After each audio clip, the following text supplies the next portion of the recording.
Hanging out backstage at the Soundwave Festival, one of the most highly anticipated bands of the day, you'd have to say, would be Avenged Sevenfold, joined now by Arin. How are you, man? Great, how are you? So far, so good. Now, you were saying to me before that you're pretty excited to be here and you're a little bit nervous. Why does a band member like you get so nervous at a venue like this?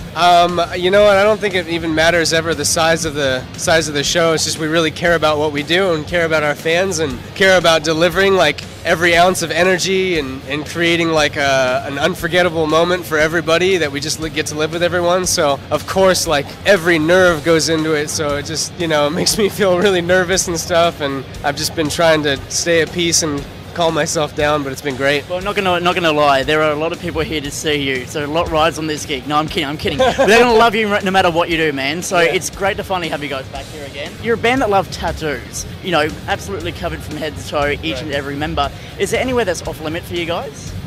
Oh man, I don't think so. We want to cover every patch. Yeah. Have you got one of these tattoos that your mum or your dad looked at you and went, "Why'd you do that for? Come on." Oh yeah. Well, I got some friends, Bullet for my Valentine. Yep. They got a crazy crew, and one of their guitar techs on that crew, he and his friends had this tattoo on their leg that called Thrash Before Gash. That's what it says. And it was all about like bros before hoes kind of thing. It's super silly and stuff, and they just, like, we just got really close and bonded, so they're like, dude, you have to get the Thrash Before Gash tattoo. So I got that, and then I went home, and my mom is like, oh, really? Like, I was like, Mom, it's punk rock, it's gonna be cool, man, forget it, I love it. So, yeah, that's the one. Not gonna lie, that's a pretty funny thing to go home and show your mum. Like, yeah. Did you keep it from her for a while, or was it something that you sort of straight out said, hey, Mum, check this out? No, it was, Mom, check this out. Like, yeah. We're all free with everything, you know, expression and stuff like that, so. So she's always been supportive of everything you do, really? Yeah, oh yeah, incredibly supportive. And growing up, did she ever say to you, like, think of a backup plan just in case music doesn't work out? Never. If anything, you know, it was just kind of like, you know, don't let yourself stray from what you know is true and stuff like that, and everything else is just go for it, you know, just do what you love. I've got to talk about Sinister for a second.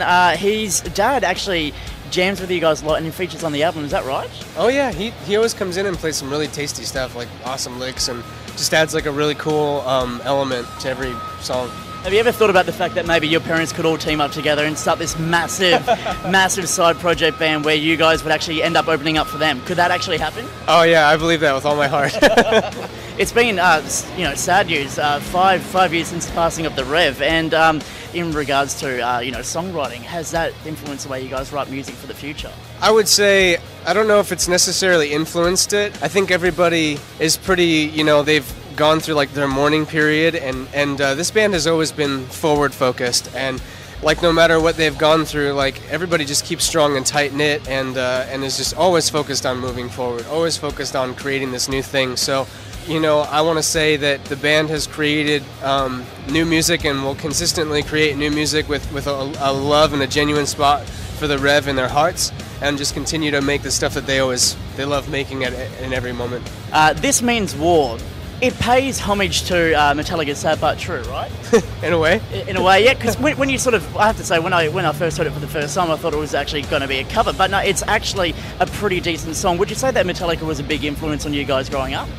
Definitely on the guys. As far as myself, like, they weren't like the biggest influence for me. There's definitely an age gap, but I mean, regardless of the age gap, I was definitely into more like progressive and like funk type music. Yeah. So I've like come from a totally different background, but, you know, come to a place where, you know, I've adopted a very classic metal style of my own. The one thing I also love about your songs is the long epic adventure that most of them have. Is it always the intention to try and create another song like that? Like, say for example, a couple of songs off the top of my head, Little Piece of Heaven and Beast in the Harlot.